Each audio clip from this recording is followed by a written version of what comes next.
Octember failure number 4 for 2024. The grill. Notice anything wrong? Yeah, I'll give you a clue. That's not sitting straight. And it's real wibbly wobbly. That bottle that's leaning up against it is sitting flat. Yeah, that's good. I think this just got a little extra ventilation is what happened. Yeah, that's nice. This didn't happen in Octember proper. Of course, this happened back in September when the Octember season starts.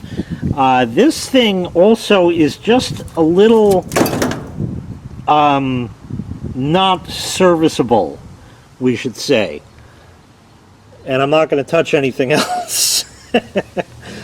Grill still works otherwise. It's pretty beat, as you can tell. It still works. It needs a little work here. You can see more rust down there.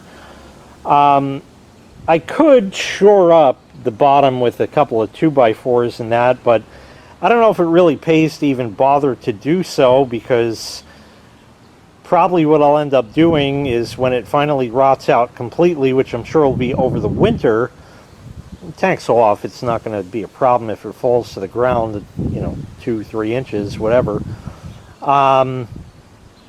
is I'll just take the old death wheel and just grind out the bottom and make a new hole for it, and it'll just sit on the ground in there. The grill otherwise, I mean, it's got just a patina.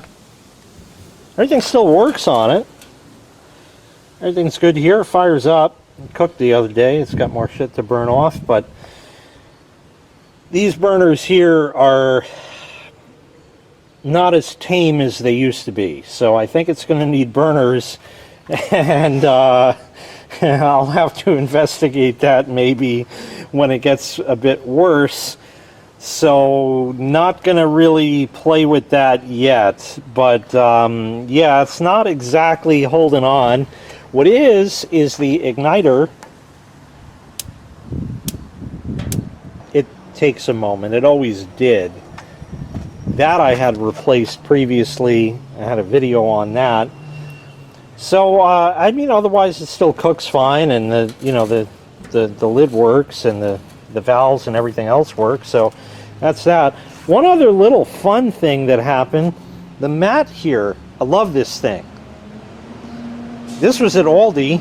I bought it, and then they had them again, and I bought a second one, but foolishly I gave that to do, and she was retarded. She didn't understand what it's for. She put the grill on top of the mat. Now I get that, yeah, but I've never had anything drip out of this onto the ground, or with the previous grill or the one before that. So I don't know what purpose that exactly serves. This mat has been around. It's been here for a long time. It's dirty. It's got grass, leaves, and stuff. But this happened. I don't know how or why. It just did. So that's nice. That's going to break out eventually.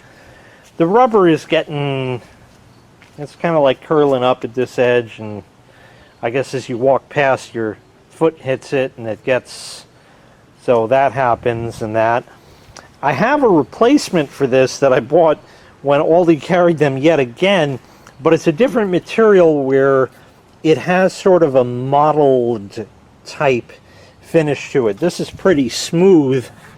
Okay, just with the little bumpities on it, but it's got a more pronounced, almost like the dashboard of a car, the little bumpities in it like that.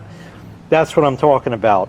So that is probably going to harbor dirt and green stuff and all of that a lot better until that goes out, at which point I guess Amazon, you know, I mean, there's I can fix things. There's ways, but otherwise, yeah, it's holding up. It still cooks, but not too good in the propane department. I never pull that thing out anyway, so it's just going to stay as it is. Yeah, that's going to do it for this one. Now we got more coming, folks. Yeah, they're starting to add up and add up quick. Thanks so much for watching. I really appreciate it. Make sure you click like, make sure you click subscribe, and take care. We'll see you next time. Bye-bye.